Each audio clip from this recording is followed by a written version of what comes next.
Under 19 world cup Asia qualifier में आज भी लगातार दो मैचेस यहाँ पर हुए। अफगानिस्तान और यूएई का अपना चल जब बड़ा ही हाई स्कोरिंग गेम हुआ।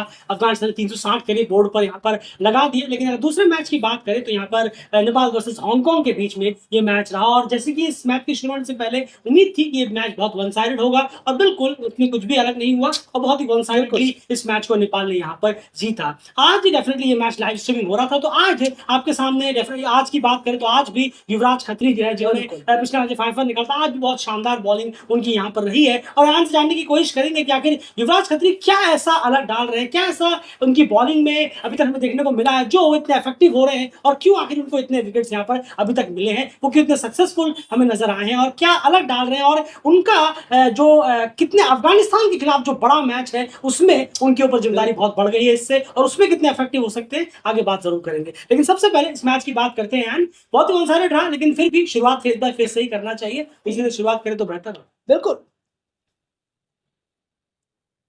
ज़रूर। अगर हम देखें 1 से 10 ओवर की बात करें अगर हम, तो हांगकांग ने 33 रन किए 1 विकेट के नुकसान पर, 33 रन, लॉस ऑफ 1 विकेट। और फिर वहीं नेपाल ने 88 रन किए, loss of 1 wicket. Same 1-1 wicket गिरा, लेकिन नेपाल का जो स्कोर था वो बहुत ही ज़्यादा ह्यूज रहा, 88 रन, तो पहला फेज़ नेपाल के नाम रहा। वहीं 11 से 40 ओवर की बात करें तो यहाँ पर हांगकांग ने 67 रन बनाए 4 विकेट के नुकसान पर, और नेपाल के लिए इसी फेज़ में मैच खत्म हो गया। 12.3 में ही नेपाल ने मैच फेस कर दिया और फिनिश कर दिया, सॉरी। और मिड फेस में 30 रन नेपाल ने और बनाए, और कोई भी विकेट का नुकसान उन्हें हुआ नहीं। वहीं डेथ फेस में 41 से 50 में अगर आप देखें हांगकांग को, तो उन्होंने सिर्फ 15 रन जोड़े और अपने 5 विकेट गंवा दिए। बहुत ही पुअर परफॉर्मेंस हमें हांगकांग का नजर आया। बिल्कुल 50 ओवर पूरे वो बैटिंग नहीं कर जी हाँ। पाए, क्योंकि एक वक्त पर लग रहा था कि शायद 50 ओवर पहुंच जाएंगे। 46 ओवर करीब करीब बल्लेबाजी की, 115 रन जोड़े और टीम ऑल आउट हो गई।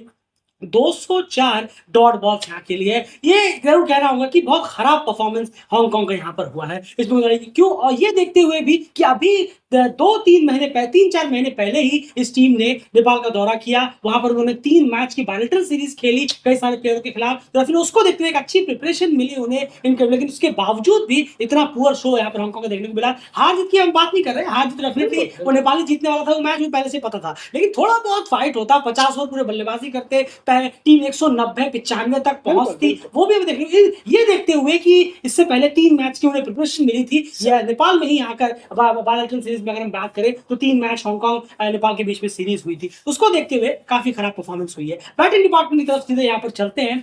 ओवरऑल बैटिंग कार्ड पूरा आपके सामने है। सिर्फ माथुर ने एक बहुत अच्छी और एक उम्दा इनिंग खेलने की कोशिश की अपनी टीम की तरफ से, एक छोरों ने संभाल के रखा, और जो बायलैटरल सीरीज में जो हांगकांग आई थी नेपाल खेलने के लिए, उसमें भी सिर्फ माथुर ने कुछ आध रन यहाँ पर किए थे, और यहाँ पर वही एक लड़के हैं जो अभी चमकते हुए नजर आए, 63 रन उनके बल्ले से निकले। बाकी पूरा बैटिंग कार्ड आपके सामने। एक वक्त पर 62 रन पर टीम 2 विकेट थी, लग रहा था कि शायद थोड़ा और अपने जो जल्दी विकेट थे उससे उबर जाएंगे, लेकिन ऐसा भी देखने को नहीं मिला। और उसके बाद बैक टू बैक 40 ओवर के बाद जो विकेट झड़ने शुरू हुए, और पूरी की पूरी टीम जो है महज 110-15 पर ही 115 तक पहुंची, और टीम ऑल आउट हो गई 62 में 2 होने के बावजूद भी। एंड बॉलिंग कार्ड की सीधे बात करते हैं यहाँ पर नेपाल के।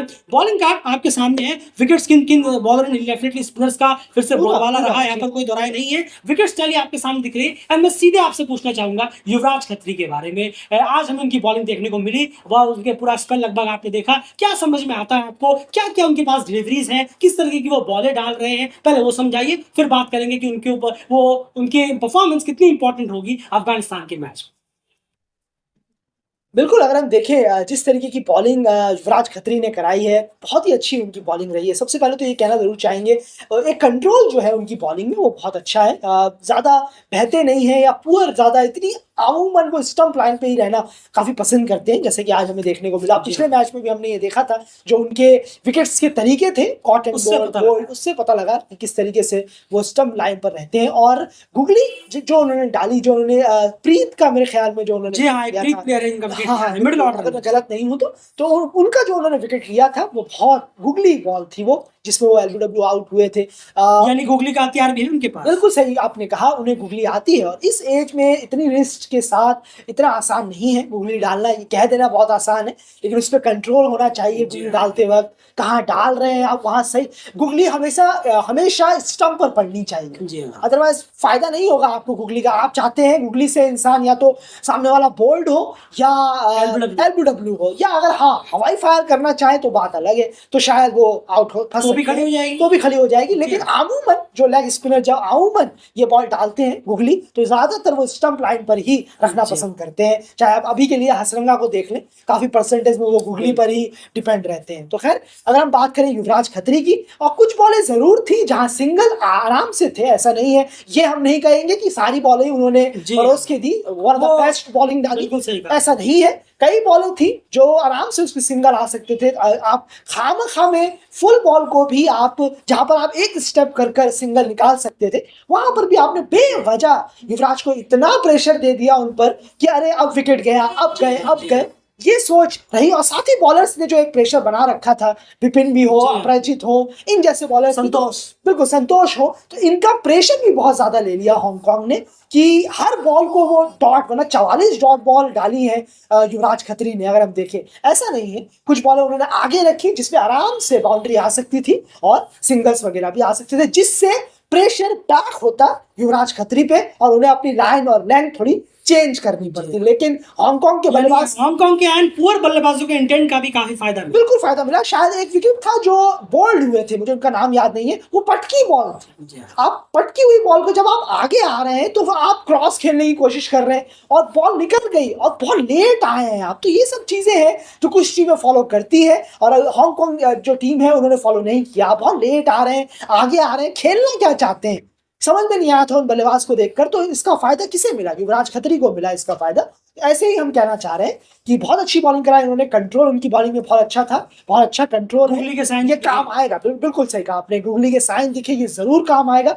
गुगली बहुत अच्छा इन्होंने इस्तेमाल किया, उम्मीद करेंगे अफगानिस्तान के खिलाफ इस्तेमाल करें वो। और लेकिन इतना जरूर है कि अच्छी टीम आने पर रन्स भी टेस्ट हो, रन्स भी आएंगे। कुछ बॉलें जरूर उन्होंने डाली, लेकिन ओवर डिफेंसिव खेलने के चक्कर में हांगकांग ने मामला खराब। बिल्कुल, चलिए यहाँ पर डेफिनेटली युवराज खत्री पे बहुत उम्मीदें रहेंगी कि वो अफगानिस्तान के खिलाफ जो है वहां पर एक अच्छा टेस्ट उनका यहाँ पर होगा। और अफगानिस्तान के खिलाफ बहुत एक क्रूशल मैच भी है, बहुत इंपॉर्टेंट मैच रहेगा, एक तो समझ लीजिए आप डू और डाई गेम रहेगा। वहां पर एक अच्छा टेस्ट युवराज का भी होगा और अफगानिस्तान के बल्लेबाजों का भी टेस्ट होगा युवराज के सामने, और बाकी स्पिनर्स भी। ऐसा नहीं संतोष यादव विपिन लगातार विकेट निकाल रहे हैं, तो ये सब मिलकर एक अच्छा टेस्ट भी होगा, लेकिन युवराज की भी लगातार नजर बनी रहेगी। लेकिन यही था युवराज की बॉलिंग एनालिसिस हमने आपके सामने प्रेजेंट की। चलिए अब यहाँ पर जरा बैटिंग की जल्दी से बात कर लेते हैं। बहुत ही तेज तरार फिनिश इस गेम कंप्लीट किया और ये बहुत अच्छी चीज है कि जल्दी खत्म किया ताकि नेट रन रेट आपका और बहुत अच्छा बेहतर हो। जरूरी भी है कब क्या कौन सा मैच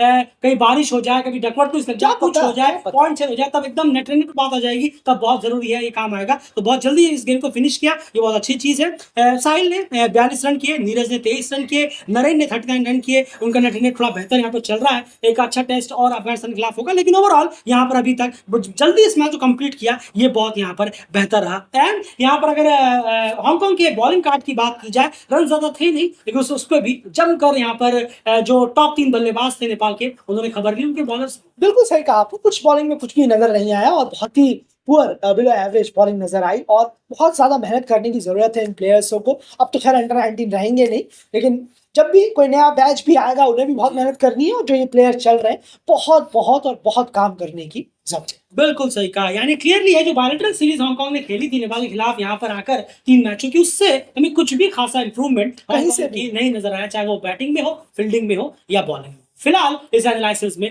इतना ही। बने रहिए डेली क्रिकेट चैनल के साथ।